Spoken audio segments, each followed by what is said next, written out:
Good morning, everyone, and a very warm welcome. I'm just wrangling my computer and waiting for our numbers of attendees just to pop up a little bit more. Currently, we have 161 attendees of, I think, over 500 registrations, but we do recognise that sometimes people register and don't attend the live event.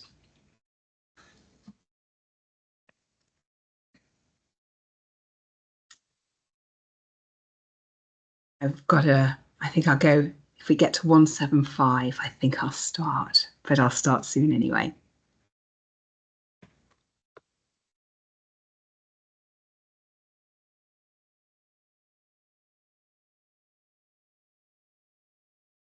Okay, I have, 174, I think that's enough. Wonderful. So, as I say, good morning, everyone. I'd like to issue a really warm welcome to today's joint webinar on Peste Ruminants in Europe. Throughout this webinar, we're going to aim to present the current PPR situation in Europe, explain PPR disease-free status requirements, introduce EU-wide PPR veterinarian survey. That's quite important. It's an introduction of the survey, and we really would hope that you will all engage on that. And this will help us to support evidence-based policies and prevention strategies. If I could ask you to move on to the next slide, please, Margot.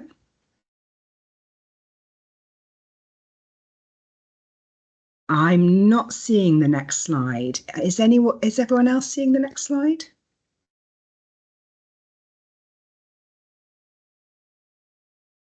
No, we thought we'd done so well with our preparation. We just need to make sure that we can work in the background to get that to happen. I think maybe, Margot, if you stop sharing and maybe start again, that might help. In the meantime, I'm going to, although there is a slide, I'm still going to just talk to you about the FVE. So for those of you who may not be familiar with us, excuse me, the Federation of Veterinarians of Europe represents more than 330,000 veterinarians in 38 countries through their national veterinary organisations. Here we go, that's brilliant. Our mission is to promote animal health and welfare, public health and sustainable food systems. And I'm really conscious that we've now skipped past the housekeeping slide. So let's go back to the housekeeping slide. There we go. The webinar will be recorded. The slides and recordings will be shared with all participants. And if you could put your questions for the speakers in the Q&A box, not the chat, the Q&A box. So if you look at the top of your screen, you'll see two little sort of speech bubbles with Q&A. If you could use that for your questions, that would be really helpful. We've almost got 200 people online as well, which is absolutely brilliant. If we can now skip forward 2 slides, Margot, please, because I'm going to go past the FE. As I say, we've spoken about that, and we're talking now about our animal health webinar series. So in 2025, we've had a really great series of webinars. As you can see, Hypath AI, foot and mouth disease in Europe, blue tongue virus, lumpy skin disease, and also strengthening preventive animal health collaboration through animal health visits. All of this emphasises the importance of the role of the veterinarian, and they bring together leading experts from science, regulatory authorities and field practice. What we're having, sorry, I've skipped something here. The other thing that I wanted to really just sort of highlight is that joint webinar was also organised with Copacogiga and FISAS. So working with our wider stakeholders, the farmers and others who really make a difference to biosecurity on the ground. And that really highlights the importance of the trusted farmer-veterinarian relationship, good data sharing, and flexible but coherent frameworks across Europe. And now a little bit about PPR to introduce the webinar. Thank you. So I'm sure that everyone here knows that PPR is a highly contagious viral disease which affects sheep and goats, with mortality rates that can reach up to 90% in naive populations. Historically, it's been concentrated in parts of Africa, the Middle East and Asia, but it's demonstrated its ability to spread across borders, and it arrived in Europe in 2024. Increasing trade, animal movements, changing ecological conditions all mean that the risk of introduction into previously unaffected countries becomes very real. And beyond the direct impact on animal health and welfare, outbreaks disrupt trade, they threaten rural livelihoods, and they require substantial investment in control measures. And at the same time, the global community has been committing to eradicate PPR. Since 2015, that goal has been led by the FAO and the World Organization for Animal Health, WOAH, with an aim of eradicating PPR by 2030. And considerable progress has been made, but there's still more to be done. And we believe in FPE that Europe has an important role to play in supporting this effort, not only by maintaining its preparedness, but also by sharing experiences, expertise, surveillance, and fostering collaboration as a newly affected region. That's one of the reasons we're here today. And this also is the launch of a European survey to understand precisely the veterinary experiences and perspectives on PPR preparedness in Europe. And also whether you're working in private practice, in public health services, academia or research, just to emphasise the importance of the role of veterinarians. We're essential for preparedness, prevention and surveillance of many diseases, which includes PPR. And we believe that your insights will help us to improve European-wide strategies to protect our small ruminant population. And this underpins international trade as well, which is so vital to sustainability. Events like today will help us to ensure our veterinary voice is heard across Europe and that we remain informed, connected and ready to respond. And we'd like to hear from you. And in fact, we'd like to hear from you now. There's some work to do. So we're going to have a little poll. And this is about sharing one word. Please try to use one word based on your experience and knowledge and in the context of your country about the existing preparedness measures intended to prevent and control PPR. And we should have a word cloud at the end of that. So if I could hand over to you to start entering your responses, perhaps FEE colleagues put a few early words in just to get us going.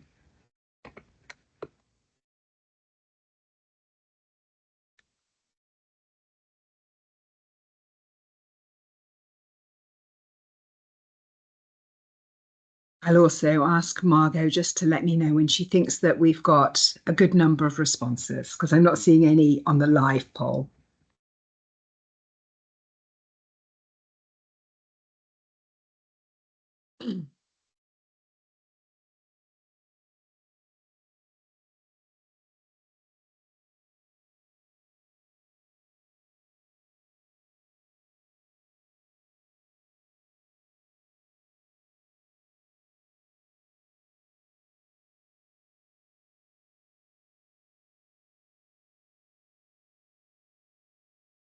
Just a heads up, we're probably going to be asking you the same question after the webinar as well to see if you have some new thoughts.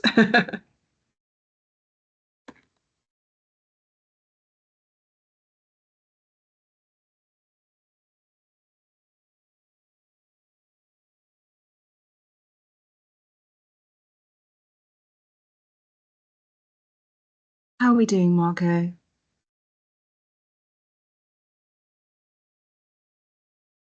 We have currently 80 responses. 80 responses. Let's see if we can just tick up to 100, but I'm not going to draw this out too painfully. And I'm hoping that Margot will be ready to share the word cloud in a minute. Well, in a few seconds, I think.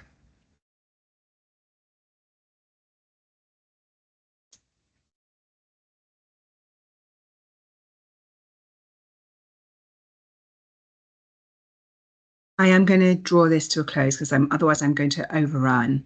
Margot, if you would share the word cloud, that would be great. And if we can't, we'll share it with you in the chat later.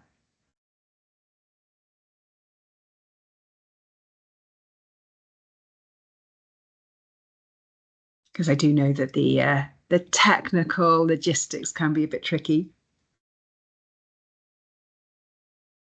Ah, brilliant. Thank you, Vibke. There we go. So right in the middle, that's so important, surveillance. Europe, mostly, we're free from PPR. So of course, surveillance and early detection is absolutely vital. But we can see lots of words around biosecurity and also perhaps concerns around biosecurity. We've got a national plan somewhere, some contingency plans, and also I can see controls and border controls. So probably not unexpected. And as I say, we'll share this as part of the readout. But thank you for your contributions to just give us a little bit of a starting point in this webinar. Your work here is not done yet. As well as being ready to ask questions, we're also going to be asking you the second question, which is, based on your experience and knowledge, what do you see as the key challenges to preventing and controlling PPR if faced with a new PPR incursion in your country? And we've given you a combination of some areas that we think you might be interested in. Please tick as many as apply. And then there's also an other as well. And again, I'll just give you a couple of minutes. This is a little easier when it's just ticking boxes.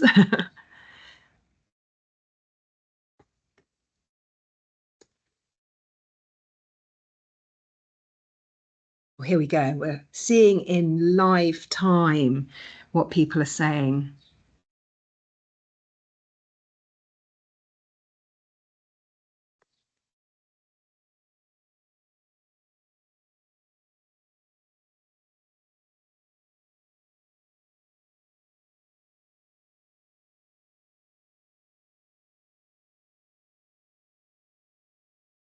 It's definitely a strong feeling that early detection is an issue.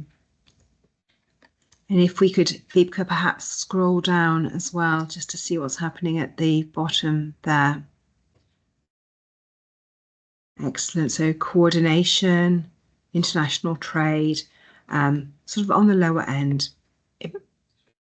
I think we'll draw this to a close as well. Vibke, could you just come on and let me know whether that stays open and people can continue to respond? Yes, I will keep this open. Yes, brilliant. So please feel free to continue to respond on that particular part of the poll as we go through the webinar. Great. Okay, now you can relax. You hear less of me. As I say, we'll come back to these results in the Q&A. And as a quick reminder, use that little Q&A box on your screen to put in any questions for our amazing panel of speakers. A reminder, we are recording, so please don't worry. You can share this with people, you can watch it back, but we'll also share all of the slides and as part of the readout from the meeting. So, and he's put his camera on, which is great. I'm delighted to hand over now to Olivier Kwiatek, an engineering virologist at CIRAD, and he specialises in the research and diagnosis of PPR and has over 27 years of experience. Like me, I feel as though we don't look as though we've got all of those years of experience, Olivier. So thank you so much for coming to share your expertise with us on this subject. I'm going to hand over to you. Thank you, Jane. And good morning, everybody. So yes, I'm Olivier Kwiatek. I'm working in the Astre unit at CIRAD in south of France in Montpellier. So we are a reference laboratory for PPR for European Union, WOAH and FAO. And I will present you some information regarding the European PPR situation and also some diagnostic tools. So regarding PPR, it's most widespread and devastating infectious disease of domestic small ruminants like goat and sheep, with an ongoing global eradication effort, like Jane said just before. Is part of a genus for the morbillivirus genus, the virus, and is transmitted by contact and excretion and droplets. There is no vectors for PPR. Some clinical signs, it's some mucopurulent ocular and nasal discharge, erosion of the mucosa, and acute diarrhea, and the mortality can increase until 90% of the camels, Swedes, and some wild altrodiactyls are also susceptible, but the exact role of these animals in the PPR epidemiology is still unknown for the moment. The more hypothesis is spillover from the livestock. You can see here some saiga in Mongolia who died from PPR some years ago. Regarding the distribution of PPR, so before 2024, it was widespread in Africa, Middle East, and Asia. There was a short incursion in Bulgaria in 2018, but it was rapidly resolved. There is a 4 distinct phylogenetic lineage, with lineage 4, who is the most widely distributed. But what is very important is there's only one serotype, so it means the vaccine. There are several vaccines from different lineages, but they protect again all the strains present on the world. Now back to the PPR in Europe. So the first notification was done in Greece and Romania in July 2024. So it was in Romania, it was near the border with Ukraine on the east, and in Greece it was quite everywhere, also in Crete. When there was an emergence in Bulgaria in December 2024, and after there were some outbreaks in Hungary in January 2025 after animal movement, importation of animals from Romania, and also new outbreaks in the west of Romania in February of 2025. Since June 2025, there is also notification of PPR in Albania in June, in Kosovo in July, and after it was quite calm, and that in December recently, 2025, there was some outbreaks in Croatia here. Some feedback from the field about the PPR, the surveillance PPR. So there are some symptoms who are difficult to detect and can include the loss of appetite, loss of weight, apathy, nasal ocular excretion, coughing, sudden death, diarrhea, lesion in mouth, and abortion. There is a variability across species and breeds. And for the strain within Europe, there is few high variable symptoms observed. So there's a case of subclinical infection, especially we saw it in Kosovo and also in Croatia in the last outbreaks. Well, all herd is infected, but we have no animal showing symptoms. So it's very important to keep this in mind. And some symptoms sometimes appear during stress or in animals in bad condition. It was the case, for example, when I don't talk about Austria, but Austria import animals from Romania in 2025. The animals were in good health, but when they, Austria, they put it in quarantine because of the stress of the transport. They start to show some clinical signs, and when it was PPR. Also, there is some delay in reporting PPR suspicion by farmers or veterinary officers. So because there's a limited number of symptoms, low mortality with recovery of many infected animals. Also, there is suspicion of most survey disease like blue tongue, leading to analyze with testing for PPR. It was the case, for example, in Crete, in Greece, where they sent the samples to a laboratory for blue tongue analysis, but it was negative. But this laboratory don't have the capacity to make the PPR diagnosis, so they have to send it back to another lab for PPR test. Also, symptoms are observed attributed to heat, It was the case, for example, in Romania in July 2024, which was very hot summer. So the herder was thinking that the apathy of the animals was due to the temperature, but in case it was due to PPR. And the only symptoms associated with a secondary bacterial infection are identified, and so leading to antibiotic treatment, because it's very important for PPR. Most of the time there is a bacterial secondary infection, and then because PPR slow down the immunity of the animal, and then after there is infection by Pasteurolosis, for example. So if you give an antibiotic treatment, you will resolve the bacteria, but there will still have PPR circulating and spreading. And also sometimes there's some poor communication. So it's why it's very important to increase awareness in Europe of the complexity to detect PPR cases. Also, from the feedback from the field, we saw that there's some indirect transmission. It's quite new for us. Because the investigation in the field suggests that there is some farms who have been infected without direct contact with infected animals. So the possible routes of indirect transmission could be trucks visiting multiple farms for milk collection or transport of feed, for example. Also, we saw that there are some farmers who are sharing a truck to move the animals.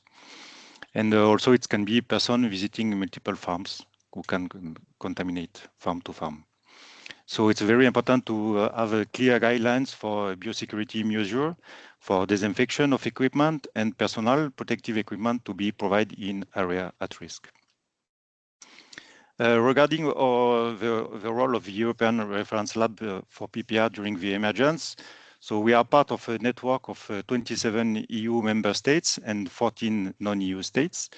So in our case, we participate in field mission for the country who were infected by PPR. We make also confirmatory diagnosis on sera and molecular biology samples received from the National Reference Lab. We support also the National Reference Lab with technical advice and reference material when requested. And also we sequence some positive samples to make phylogenetic analysis. And so for the moment, we obtain 47 sequence from outbreaks all over the Europe. Some information that this genetic analysis gave us, it's that PPR is currently circulating in multiple areas of southeastern Europe undetected. What we saw that, for example, we saw that for the strains who were circulating in Kosovo and Albania were related from a sequence from Romania, and it was the same, similar with which one who was detected in Austria in 2025.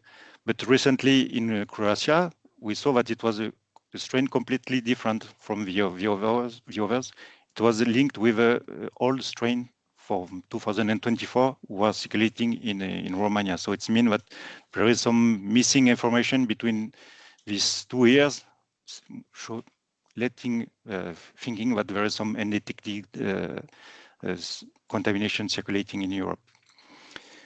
All countries in the region at risk of being infected, so it's very important.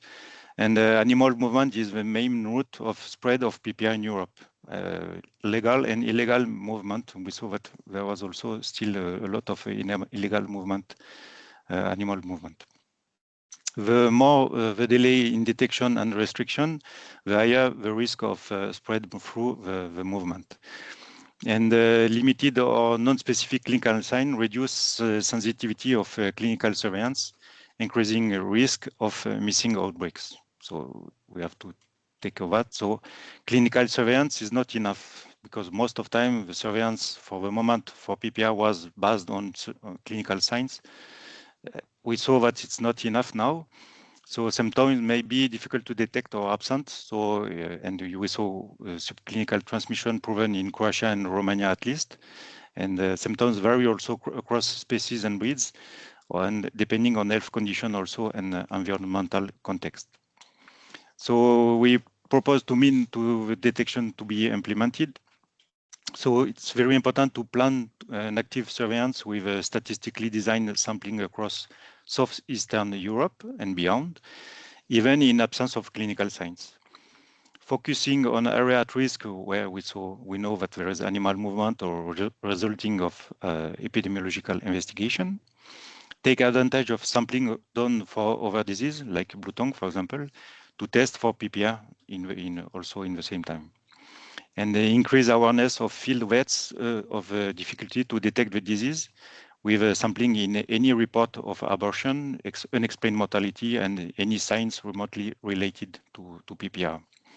And the information sharing and coordination among countries is very important. Some information regarding the laboratory diagnosis for surveillance. So the key role of lab, it's when clinical surveillance is difficult. So for the sensitive diagnosis of PPR, we have a virus genetic detection material. So blood sample is okay for differential diagnosis, for example, from blue tongue, for example. But swabs and organs are the preferred samples for PPR. It's very important to keep this in mind. So depending on the stature of the animal, for molecular biology test, you can take swabs, nasal, rectal, or ocular swabs. We saw also that after abortion, vaginal swabs is a very good sample also. Whole blood is not very good for PPR, but if you have this sample for blue tongue, you can try to test it also for PPR. And for dead animals, you can take also some organs like lymph node, lungs, or optionally spleen. We have also serological surveillance. So we have a CA ELISA test for the detection of antibodies on serum with a seropositivity after 8-9 days after infection. And it's good because during 2-3 weeks, the animals may be both positive for PCR and ELISA. So it can be, the two tests can be implemented in the same time. It's useful to find evidence of past PPR circulation. It's what we saw in Croatia, for example, and especially if subclinical infection. And also, as Sara will show you maybe after, it's the main tool to prove PPR freedom of a region or country based on random or targeted sampling strategy. Yes, it's very important here to keep for active surveillance in Europe. Sample for both molecular biology and serology should be collected. For the serology, what you have to take in mind also, it's like most of the ELISA tests, there is some false positive results. For the PPR, the ratio is 1%. So it means if you test 100 sera, you will expect 1 or 2 positive results, false positive results. So some possible investigation can be done on these positive or suspected positive results. So first, this is the seroneutralization test can be implemented, but it's not available in all the laboratories. So it's sometimes difficult to do. Also, you can retest the same samples or ask to sample another time the animal or some animals in the farm. And also, if you want, you can ask to make a confirmation by the URL reference lab. We are always available to support in all cases. So in conclusion, the genetic and field evidence of that PPR is circulating undetected in multiple areas in southeastern Europe. There is a multiple case of asymptomatic infection that complicate surveillance. New surveillance measures should be implemented across Europe to identify infected zone and control the disease. It should include plan risk-based surveillance with systematic sampling for PCR and ELISA, both of them. Information on the difficulty to detecting PPR and the sampling procedure should be disseminated largely within the veterinarian community. And also the EU reference lab can support for field and lab preparedness and genetic sequencing efforts at any time. Collaboration and information sharing with the national reference lab and veterinary authorities across Europe is the key to a success. So if you want to receive more information on the disease or appropriate sampling or laboratory methods or whatever, don't hesitate to contact us. You have our email here, or also the website. And I will take the opportunity to thank all the national reference lab who work with us during this PPR crisis in Europe, and also our team from CIRAD and Claire Guina who help us also, and the European Commission. Thank you. Olivier, thank you so much. Brilliant insights, and concluding with that sort of collaborative approach, one of your recommendations, but also your thanks to everyone who collaborates. I think that's absolutely vital for the work that we do. And talking of which, let us now move on to our next speaker, and it's my great pleasure to introduce Dr. Sara Lysholm. She is the PPR Status Officer in WOAH's Status Department. I'm sure she'll tell us a little more about that, and has previously worked as a postdoc researcher at the International Livestock Research Institute, where she focused on estimating the societal burden of zoonotic animal diseases in Kenya. That's using a One Health approach. And before that, completing her doctoral research at the Swedish University of Agricultural Sciences on transboundary diseases in small ruminants in Zambia and Tanzania. All incredibly important background, Sara, for you to do your next presentation. So over to you. Thank you very much. Thank you very much for the nice introduction, and of course for the opportunity to present to everyone here today. In addition, I should probably also add that, well, in addition to being a PPR Status Officer at the WOAH Status Department, I'm also one of the WOAH representatives in the PPR Global Eradication Program Secretariat, together with colleagues from FAO. This is what I'm going to cover in my presentation today. So I'll start with discussing the global PPR situation as reported to the WOAH system. Then we'll talk about official recognition of animal health status by WOAH, moving on to talking about suspension and recovery, and then last but not least, a quick dive into the WOAH standard setting process and the ongoing revision of chapter 14.7 of the terrestrial code, which is the PPR specific chapter. So let's start with the global PPR situation. The global PPR situation, I think, is very nicely illustrated by this map here. So this map is based off of data that has been reported by WOAH's member countries to the WOAH system, which I believe most of you will be familiar with. So the countries that are highlighted in colors here, those are the countries that have reported PPR at least once to WOAH in the domestic animal population since 2015. So the countries that are appearing in a more yellow color are the countries that have only reported PPR for a small number of years, whereas those that are appearing in a more black color are those that have reported PPR in their domestic population for a larger number of years. Please note that just because a country is appearing in a highlighted color here doesn't necessarily mean that the country is currently infected. It just means that they reported PPR at some point since 2015 to WOAH. I would also like to put out a disclaimer that there are potential gaps in the data that is being presented here. And that's related to the sometimes lacking reporting from certain countries and territories and years to WOAH. And yes, the number of countries that have reported presence of PPR in the domestic animal populations since 2015 is 71. This graph here shows the trend or the proportion of countries that has reported PPR in both the domestic population and in the wild population since 2015. I'd like to point out here that even though, as you can see on the screen, there appears to be a slight increase in the number of countries, or the proportion of countries that have reported presence of PPR in their domestic population, as well as a slight decrease in recent years in the proportion of countries reporting presence of PPR in their wild populations.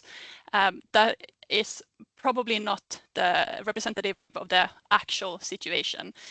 It is more likely that that slight increase and the slight decrease is due to the fact that some countries have yet to submit their reports to WOAH for 2025 and 2024. In general, as you can see in the graph, the trend is quite stable, not moving too much in between different years.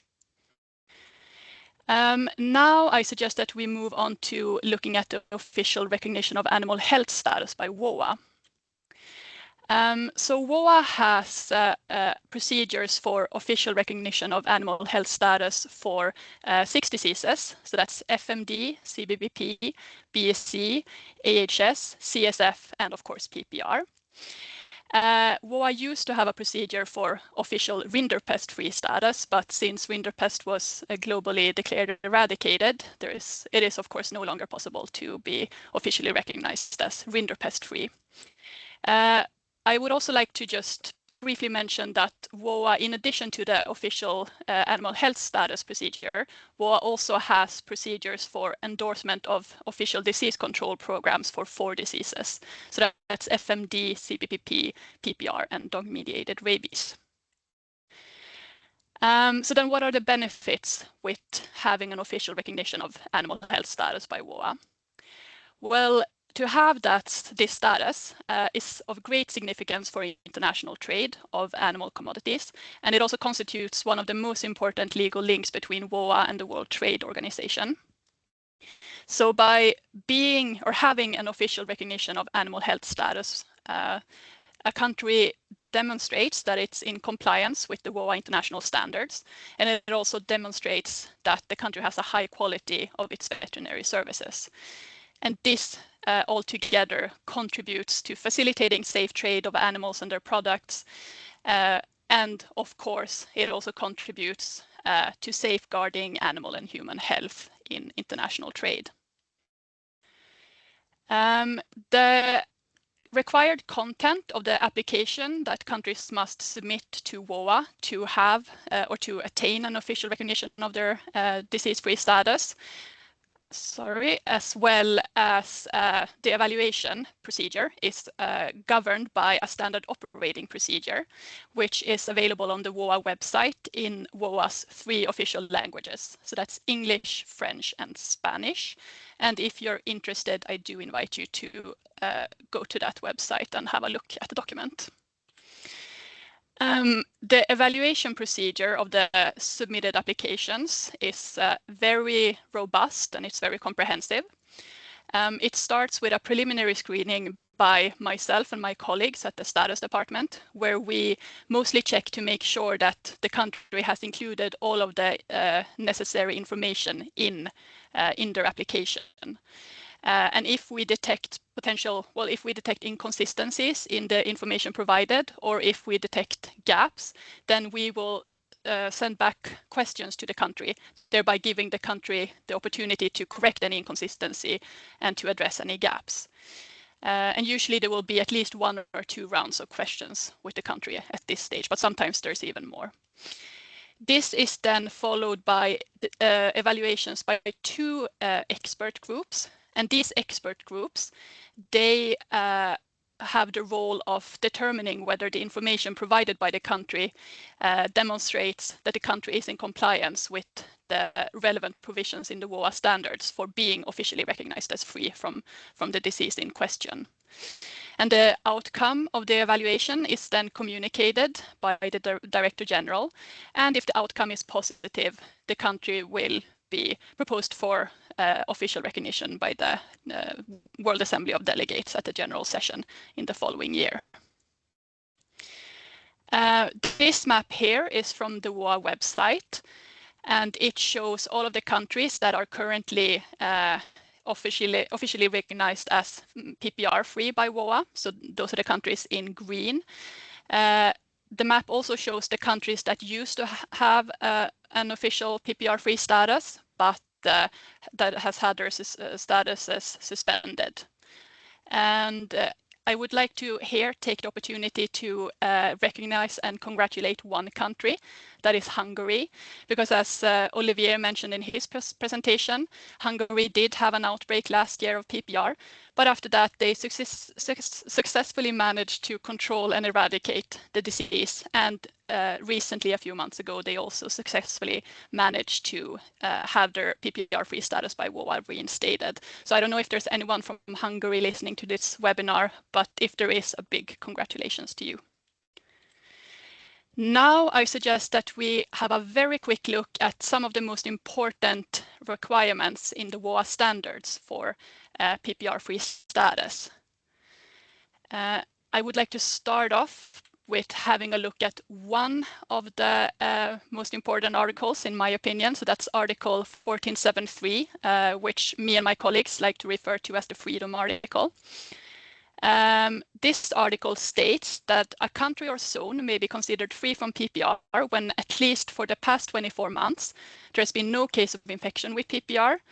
The Veterinary Authority has current knowledge and authority over all domestic sheep and goats. Surveillance has been implemented in accordance with either Article 146, if the country is going for historical freedom.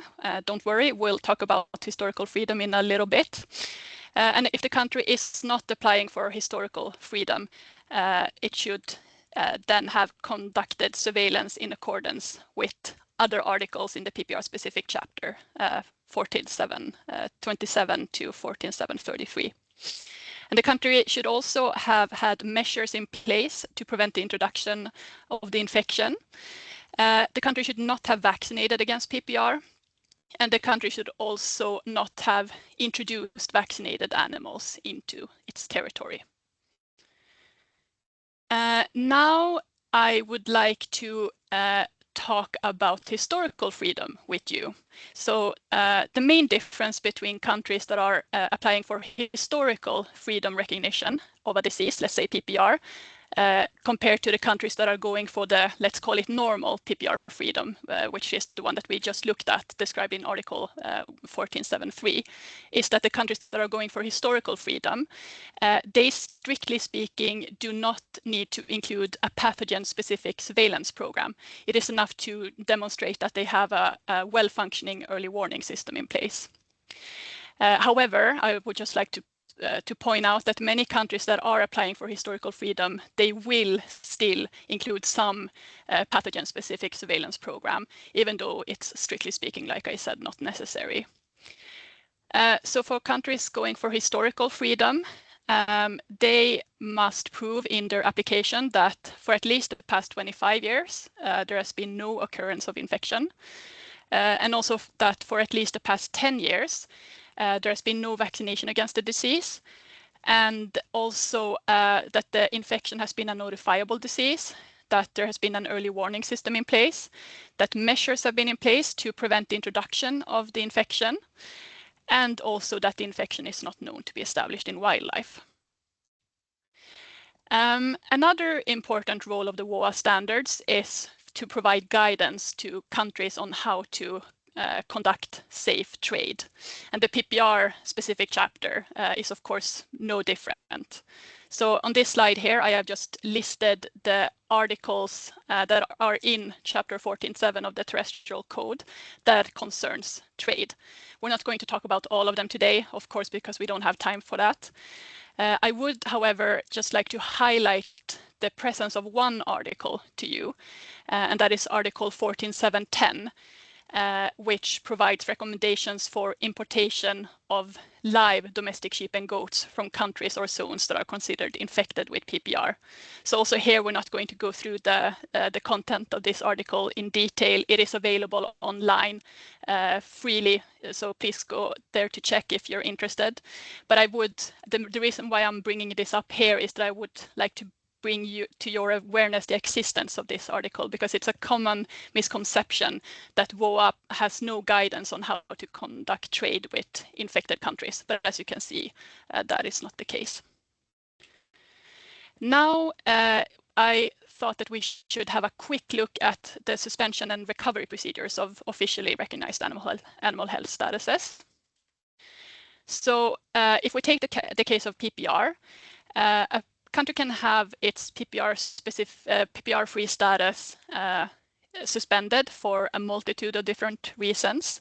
The most common reason is the occurrence of an outbreak, but it can also be due to non-compliance with other aspects of or other provisions of the terrestrial code. So for example, if a country has vaccinated its sheep and goats against PPR, or if they have imported vaccinated animals, they run the risk of having their status suspended because, like I said before, that is currently not allowed for according to the current provisions of Chapter 14.7.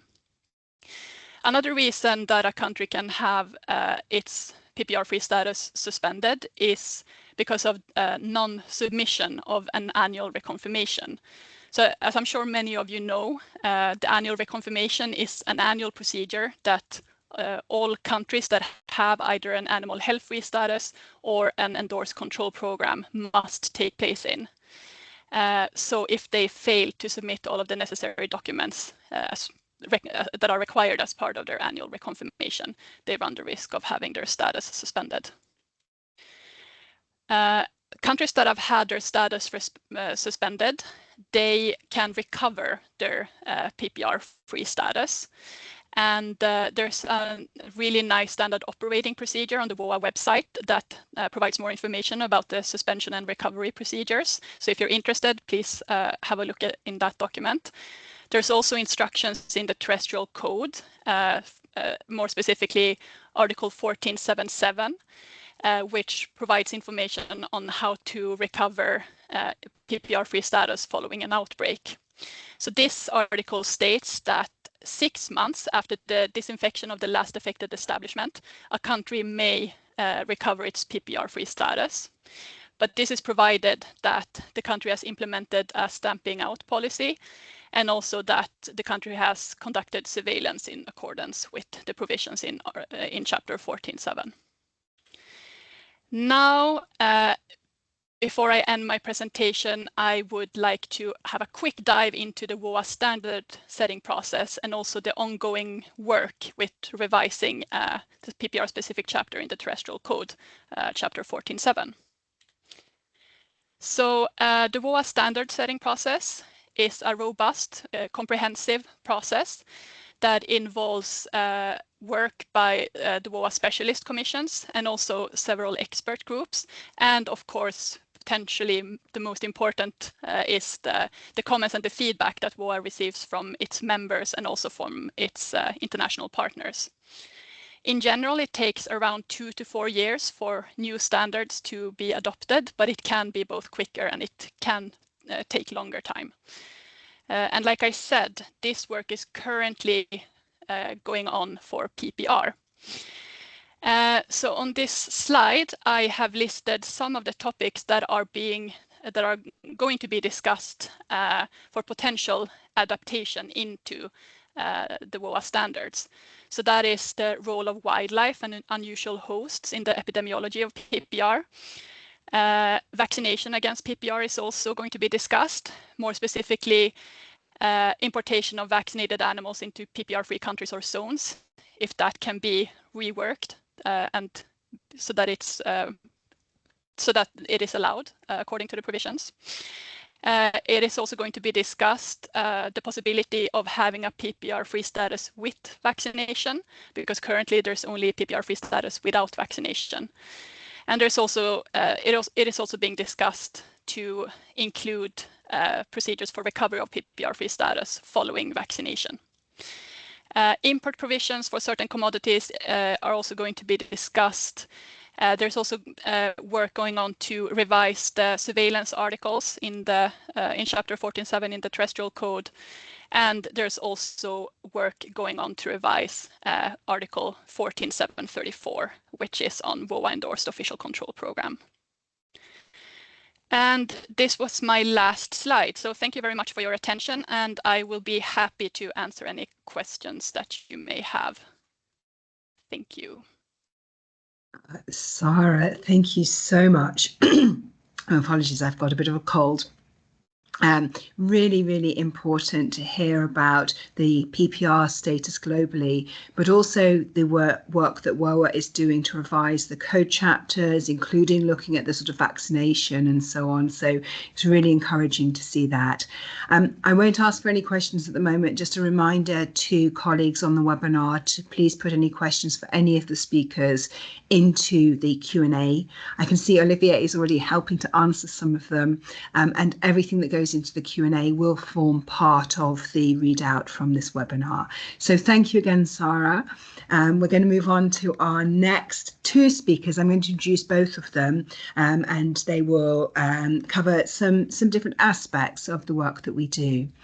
And the first speaker is Gloria Hylviu, who is a pharmacovigilance specialist at the Albanian National Authority for Veterinary and Plant Protection. She will speak on their national PPR outbreak. She was part of the command chain and emergency response group. She also serves as the Foreign Affairs representative for the Professional Veterinary Medical Order of Albania, and is a good FVE colleague. So lovely to have you here, Gloria. I'm also going to introduce our final speaker and our final panel member, Dr. Abel Ekiri, who will introduce the previously announced PPR survey as part of the project activities of the European Union Partnership on Animal Health and Welfare. And he will explain the aims and the participation approach. He's actually a veterinary epidemiologist based in the UK at the University of Surrey, and has over 14 years of experience in applying clinical and epidemiological approaches to identify and develop farm-level interventions aimed at improving livestock health management and production. So Abel, if you could also turn your camera on, but we're going to come first of all to Gloria and your presentation. Welcome, Gloria, over to you. Okay, thank you very much, Jane. It is a real pleasure to be here, and also it is very inspiring, and I think that we need to cover more topics about diseases and spread words and share our knowledge with our colleagues across Europe. Today, I will briefly share the Albania field experience regarding PPR, focusing not only on the technical response, but also in what it meant in practice. So Albania is a small country in the Western Balkans with a diverse geography and strong connection with its neighbor countries, including Greece. This geographical position makes us particularly exposed to transboundary diseases like PPR. In fact, the need to develop our contingency plan was appeared, to be precise, when Greece had its first fairy case in 2024, because we have, as mentioned, strong connection and trade connection with that country. So the population of small ruminants in Albania is around 1.8 million. That includes more than 600,000 goats and more than 1.2 million of sheep. Gloria, sorry, let me interrupt you briefly. I'm not sure we're seeing your slides in presentation mode. Do you want to do that fast? Restart. Yeah. Yes, I was literally had just come off mute to do that and was waiting for you to pause, Gloria. Oh, sorry. I thought that it was visible. Do you see it now? There you go. Now we That's see. it. You might want to just go back to the slide with the map, just so that we can see that as well. Yeah. There you go. Perfect. Well, just to recap, we are a small country with a lot of neighbors. If you see Montenegro, Kosovo, North Macedonia, and Greece, we have a very good cooperation, and with a lot of them, we do also trading. We started to draft our contingency plan in 2024 because Greece had its very first case. And back to the data, I think the most important part, having nearly 2 million of small ruminants as population in Albania, and if you see, this is how it is divided for each city: number of farms for sheep, number of goats, and the total of small ruminants here divided. What is the more important fact of this division here? It's not how they are distributed throughout the country, but the structure itself. The majority of the farms, if we see the pie diagram here, is the small backyard farm. So more than 60% of our farms have herds with an average from 1 to 20 head counts. This is a strength and a challenge when facing diseases as PPR. It is a strength because when stamping out measures are required, the number of farms are the number of animals in the farm are limited. So you go there, you just find 3, 4, 10, or 15, and for you that do the work, it's not that challenging when you compare it to stamping out hundreds and hundreds. But however, it's a challenge because it means that small backyard farms are close to each other, and often they share grazing areas and water sources. This increases the risk of the disease to spread significantly across neighbors and throughout the country, and also increases the number of controls that each veterinarians needs to perform. In that context,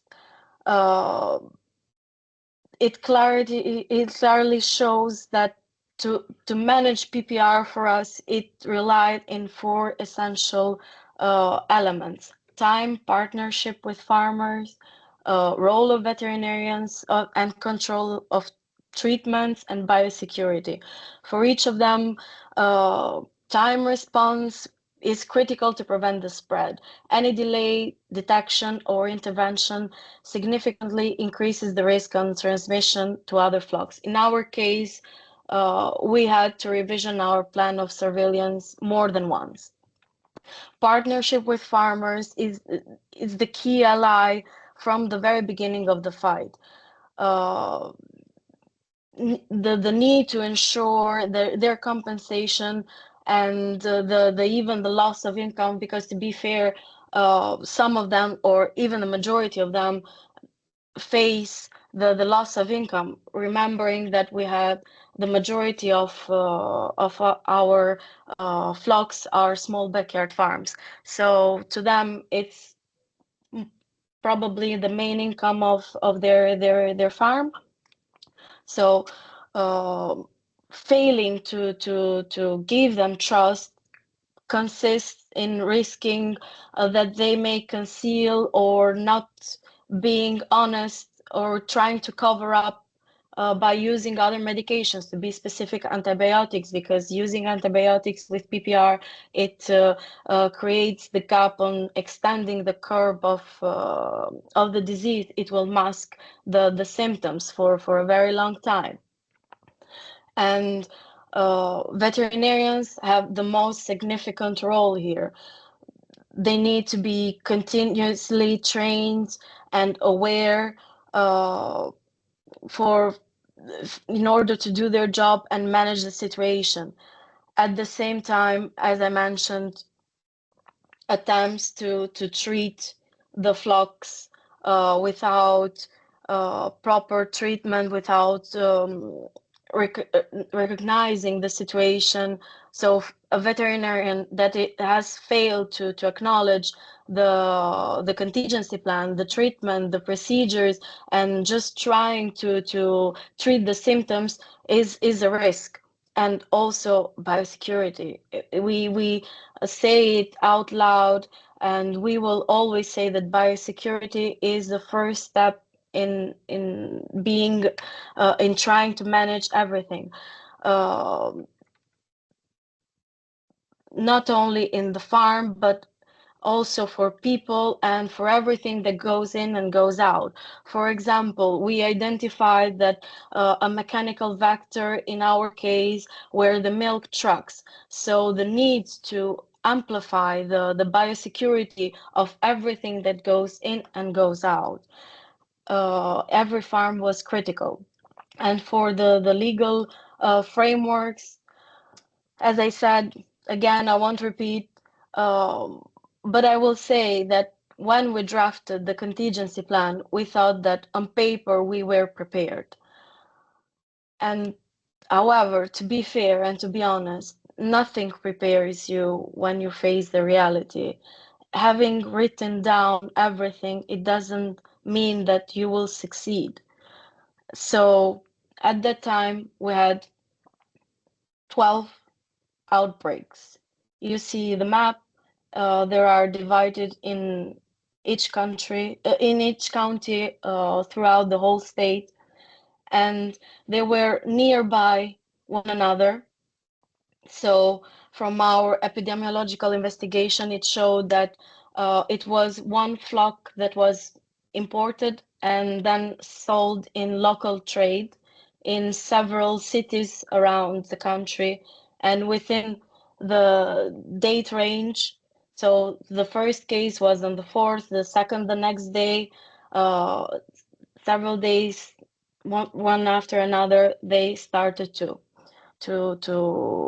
appear the signs and to came positive on the results. But what I wanted to highlight is what we faced on the first case. We were called in Shkodër, so the northern part of Albania, when the veterinarian found 2 died goats and called in for a second set of hands.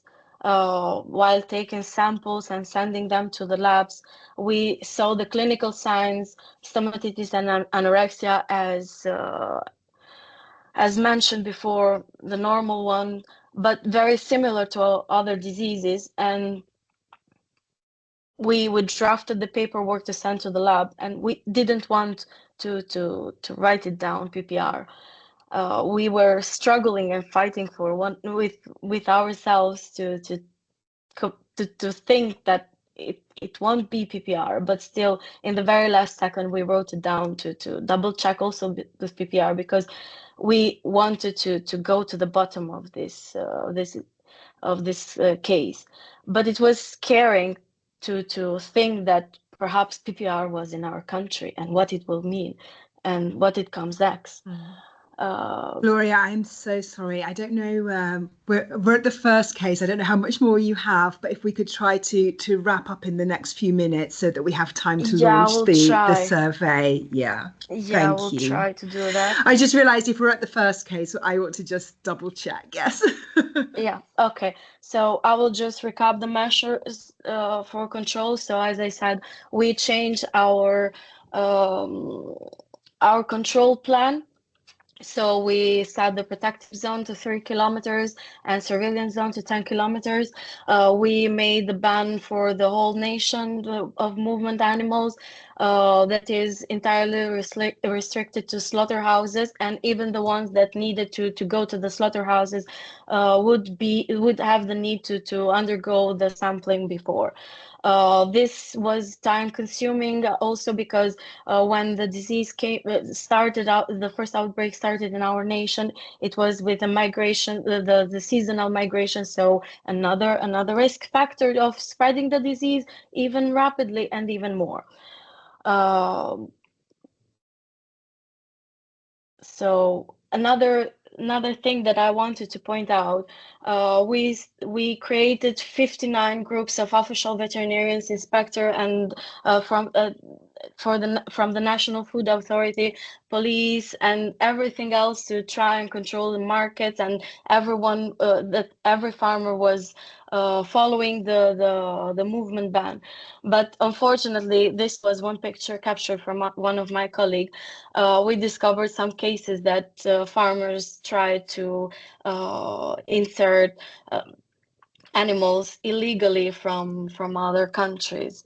This was in Kapshtisa control point that is near here, near Greece. We took the animals from the farmers, sent him to prosecution, tested the animals, they came back positive.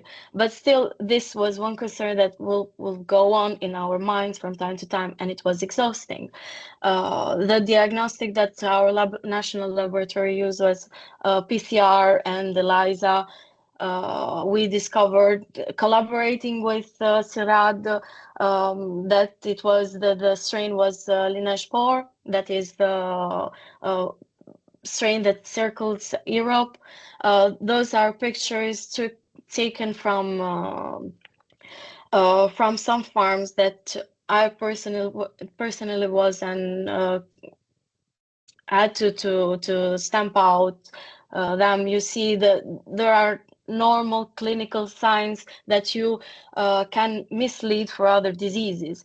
But what I wanted to highlight was the stress of doing the whole procedure, the stress of cooling out, dividing and trying to do it as human as possible, as normal as possible, following the animal health law, and trying to not get overwhelmed from the procedure.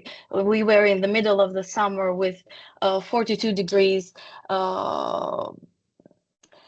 wearing full PPE and seeing each day and praying that each day we won't have to face this scene, and praying that we won't have to tell the farmer that your farm is positive and I have to kill everything and I have to stamp out everything. It was exhausting. We started awareness campaign with posters, websites, media, night television shows with our deputy minister, heads of national agencies. Everyone wanted to, we wanted to spread fully aware of veterinarians and farmers, especially farmers, to collaborate with us. And Gloria, just to reassure you, your presentation will be shared with everyone. So all of these photos and everything. I will finish in a minute. I'm at Thank you. the finish. Yes. Yeah. Lastly, what I want to say is that, as I said in the very beginning, nothing prepares you with a reality that you are facing. Shortly after everything started, having small backyard farms, we ran out of PPE, we ran out of diagnostic kits. So we had a very strong collaboration, as I mentioned, with our neighbor countries, and I wanted to highlight that Greece, Croatia, Hungary stepped up. Greece, from the very first case, they called us, shared with us a real-time roadmap with the do's and don'ts, with their problems that they faced during PPR in their country, and it was a very insightful information that helped us to manage the disease within 4 months. Having Croatia send us PPE and Hungary ELISA kits for diagnostic kept us running, while our state will give us the budgets to refurnish with supplies. So now we had the total of farms are more than 8,000 farms that we tested, more than 1 million animals checked and double checked. More than 5,000 samples have been sent to the laboratory, and the ban of movement remained in force until the 26th of November 2024. The main challenges was early detection, epidemiological control, farmer awareness, veterinary service capacities, and short personnel, funding, transport, and regional cooperation. But to be fair, we managed, and I'm very thankful, and will say that difficult moments reveal not only the fragility of the system of that country, but reveal the strength of those who care, act, and stand by each other. I want to sincerely gratitude our neighbor countries and all of my colleagues who stood by us as a country when we faced the disease. So a short Gloria. wrap-up, this was... Yeah. That was a beautiful way to finish your presentation, Gloria. I think you could have done the whole webinar yourself because you have so much information and insight. And I'm sorry to have closed down the all of the detail. No, everything is fair. Yeah. No, please I know be reassured that everyone will see your presentation.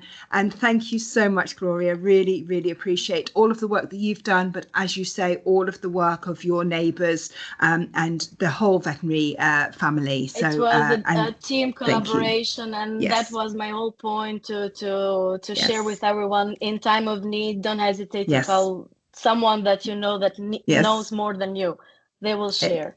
They will indeed. And I think that leads very nicely, Abel, to your presentation on the survey and the project that you're doing.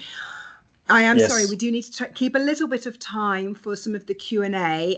So please don't rush too much, but if you could keep an eye on the time, Abel, that would be fabulous. Thank you. Yes, indeed. Thanks, Jen. We'll try and keep it short, given that actually Olivier, Sara, as well as Gloria have set the scene really well, which helps set the rationale for this survey. So I'll spend a few minutes sharing with you all about a survey that we plan to roll out among EU veterinarians, or should I correct that and say European veterinarians, that is both EU and non-EU countries. Please do. This survey is... did you say something there, Jen? Oh, I just said, yes, please do. European, not just EU. Yes, indeed. Yeah, I needed to correct myself on that one. Yeah. So this survey is intended to generate evidence that will help improve our understanding of the level of preparedness for incursions of PPR in Europe. And this work is part of the project, European Union Partnership on Animal Health and Welfare.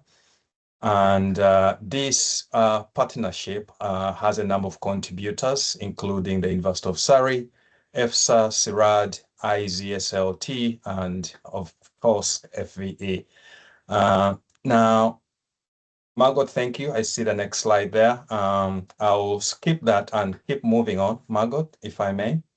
Yeah, and this is something that Olivier highlighted early on, that is the relevance or the significance of PPR. I'll simply mention here that it does pose a threat to 67 million sheep and goats. And obviously, this is within the EU law, and where it occurs, eradication measures have to be implemented. That is, if it's detected or as soon as it's detected. Next slide, please. I'll skip this again because Olivier did a very good job highlighting the recent events within Europe. So we'll move to the next slide.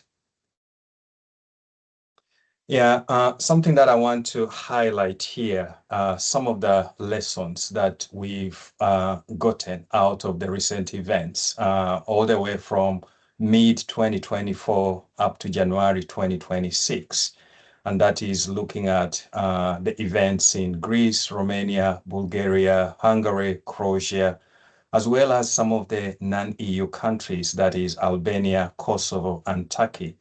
And we have the figure here on the left showing us using the WOAH data to show us some of the laboratory reference, some of the national reference laboratories within the European countries, and including those with past PPR outbreaks. And as we all know, this is a critical resource for surveillance, but also laboratory diagnostic testing and obviously reporting, which is critical to some of the response efforts. Now, there are gaps that have been highlighted from these experiences. And these gaps are indicating varying levels of preparedness as well as contingency plans, at least in the countries where we've seen incursions. But also there is variation in control measures, whether you're looking at the restriction zones, whether you're looking at some of the other measures that are put in place. I mentioned vaccination here, not to say that this takes place within the EU, because we know that in the EU, vaccines for PPR do not have marked authorization for veterinary use at the moment. Obviously, Sara shared about some of the pending discussions that are ongoing, so that could be something that may be revisited at some point.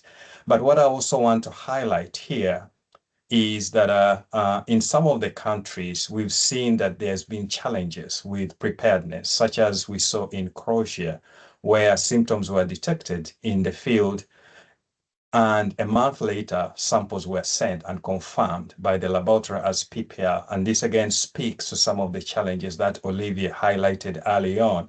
And we see some of these playing out as well when we are thinking about the control measures. Next slide, please.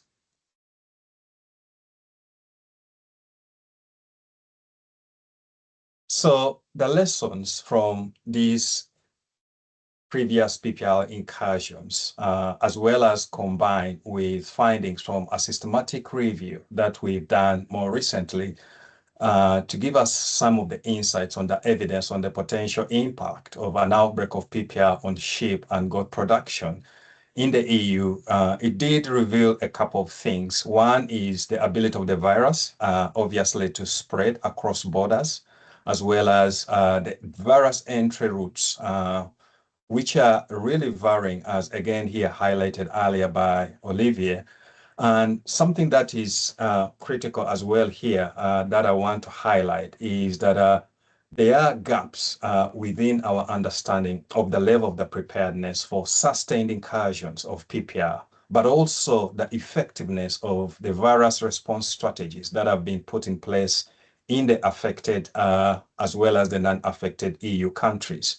And obviously addressing these gaps can help us to generate evidence that can inform strategies that will then help us prevent the spread as well as the entry of PPR in European countries.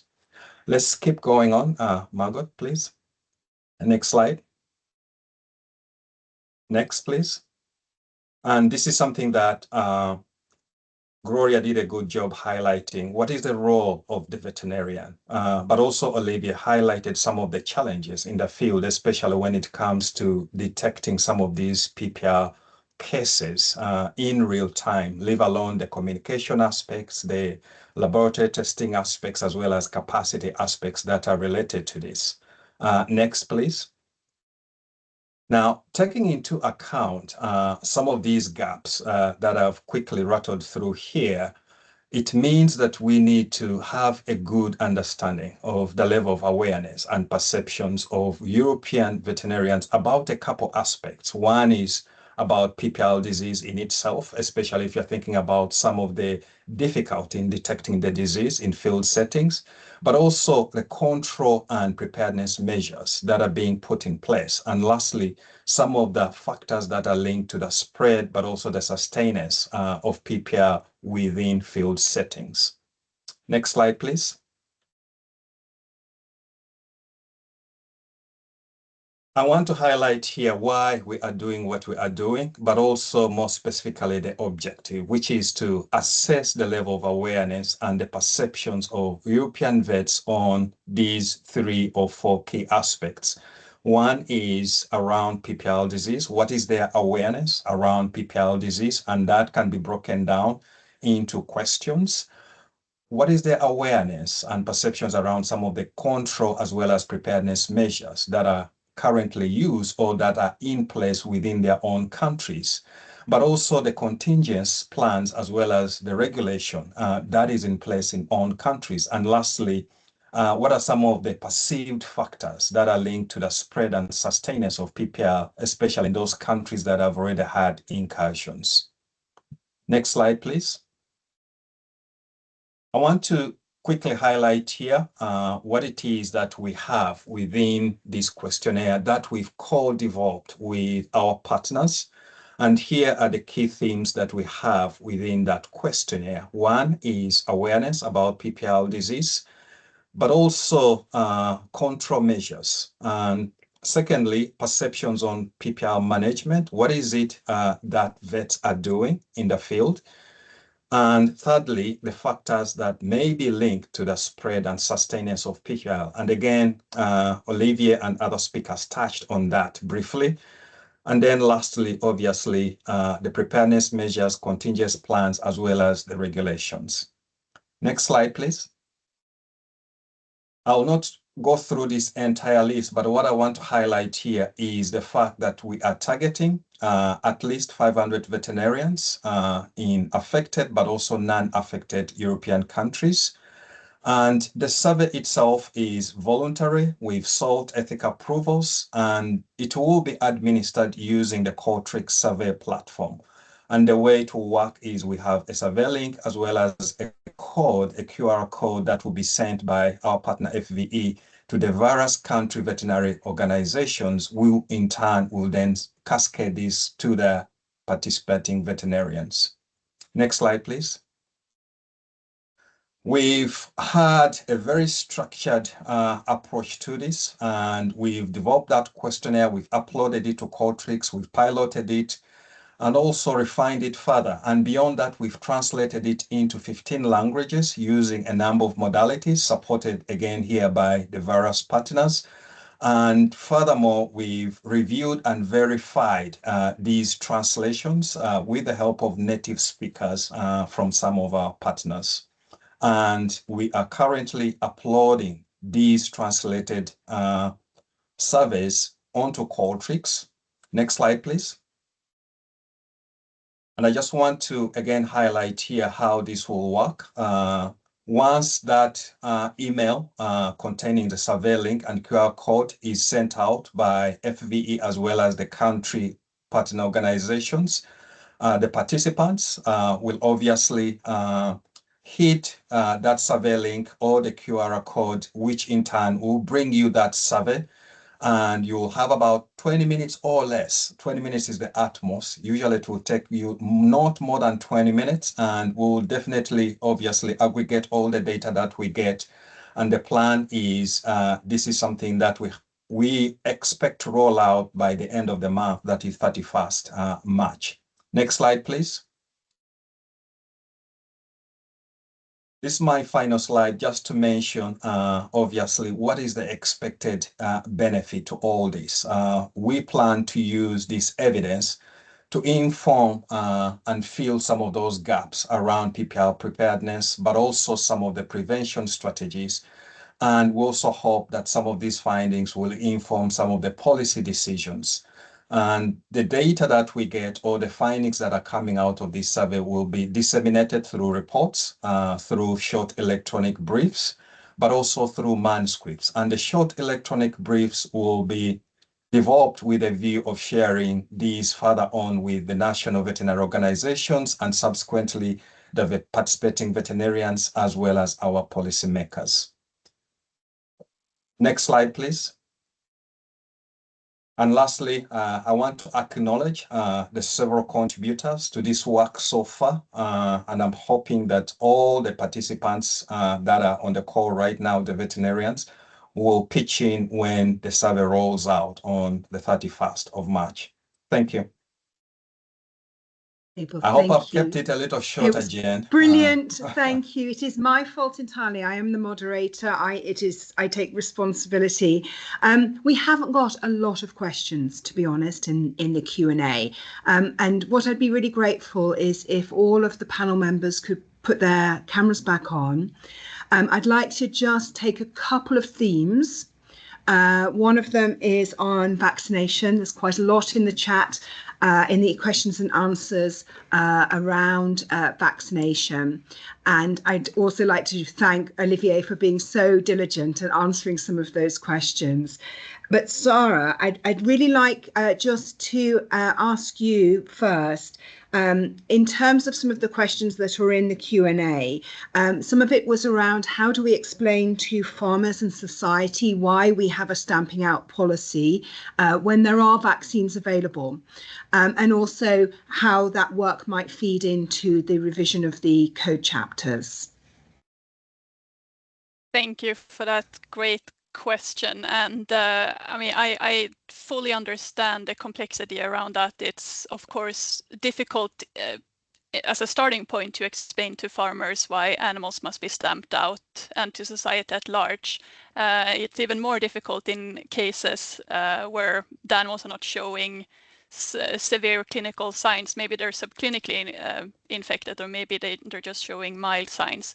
So, I mean, I don't have any good advice to give. The only thing I can say would be to make sure to really emphasize the big economic impact that PPR in this case would have on especially society at large, but also on the individual farmer when communicating both with farmers and with society at large.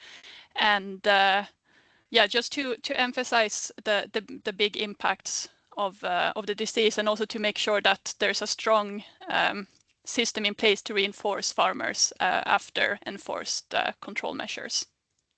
Yeah, thank you, Sara. And of course, Olivier has answered in detail that there isn't a DIVA vaccine, which is, or DIVA testing, which is really one of the big challenges as well, isn't it? Does anyone else on the panel wish to comment on that area? No.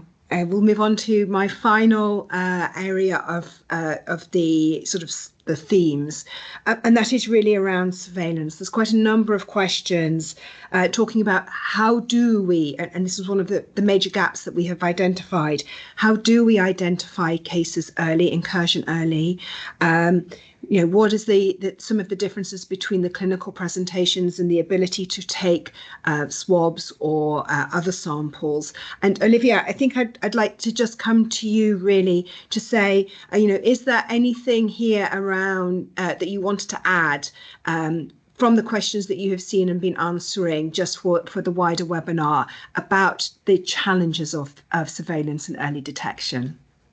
No, just to say, it's true that for the moment it's only clinical signs who are in the surveillance. So it's why we are saying that we have to take care, and that we can lose some dead sick animals. So it's very important in case of epidemiological situation, and if there is some risk of importation of animals at risk, then to make some other tests like molecular biology test and also serology test on each animals. Yeah. So obviously the border controls are really important, as well as the inland surveillance, and that sort of collaboration is really vital. Yeah, and also regarding the vaccination, also it's different also for European country, because you have also the European regulation where you have to take in account, and you have also the WOAH. So it's why also there is some country. We just talk with Gloria by email. It's sometimes difficult to take the decision. Yes, absolutely. And this is one of the reasons I asked the question about how do we communicate this effectively to farmers, other livestock keepers, and to society at large. I think this webinar is one of the ways that we can help to communicate that, because we can communicate through our veterinary professional networks and all of the stakeholders that we work with. Gloria, you've just come off mute. Did you want to just add anything very quickly? No, I just wanted to say that the first step to increase the surveillance is for the veterinarians at least to be fully aware that everything can happen. So when you go and open-minded, when you go to a farm and you are seeing signs, as we were scared to admit to ourselves that this might happen, you have to take that action into account. Yes. Yeah, no, that's right. It is scary, but it's actually more scary to ignore it. You must be aware and take action. Brilliant. Guys, thank you. I have just about kept us to our hour and a half, and we're coming to the end of the webinar today. I would have liked it maybe to go on for 2.5 hours, but we can't spare that time. And so I just wanted to take a moment to thank all of you as our speakers, as our panel, for contributing such valuable insights on PPR, both at a European and a global level. and to thank everyone who's contributed by asking questions. They will all be answered, and we will do a full report. And also for those of you who did a little survey. I said I was going to come back to the survey. I'm not, but that information I think has given us a lot of information to just sort of frame this conversation. I wanted just to highlight how important these insights are, and also to launch that European PPR veterinary survey that Abel has commented on. It's really important to participate. Please encourage people to watch this webinar and to answer the survey, because this will help us to inform future policy, prepared measures and prevention strategies across Europe. There are translations available, so hopefully that will all work for you. And then finally, I just wanted to thank the FEE team and everyone who has been involved in putting together this webinar. As always, I think the preparation makes the running very smooth. So thank you, FEE team, and also all of our speakers. Thank you to you all for joining. We've still got almost 200 people here in the live chat. Remember, this recording will be shared along with a report and answers to the questions, so you can communicate that more widely to your colleagues. I'm going to finish by just doing a final encouragement to take part in the survey that Abel has announced. You will get your QR codes, and thank you all again for your participation in this collaborative webinar. We are stronger together, and I think that's a really good message that Gloria in particular really showed and really demonstrated when we work together and support each other. So thank you, everyone. I'm going to draw this to a close and ask maybe just the FEE and speakers to stay online. Thank you. Bye-bye.